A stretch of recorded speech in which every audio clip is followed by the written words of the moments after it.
tools you're going to need to perform this task are a flathead screwdriver.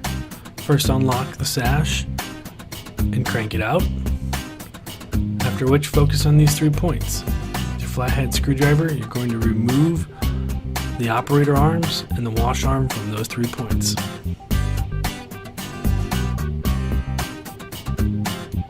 You may have to move your operator in order to get to the wash arm point. Once this is done, you're going to move up to the top of the sash and remove the top wash arm.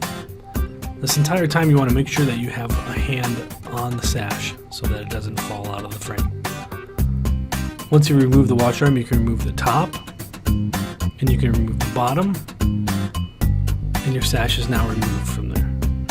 To put it back in, you reverse the process by placing in the top slide track and sliding it into place and attaching the wash arm. Once you have the top wash arm attached, you're going to repeat this down at the bottom.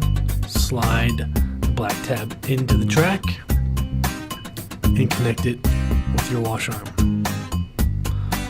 Once you have your wash arm connected, you can go ahead and start attaching your operator brackets.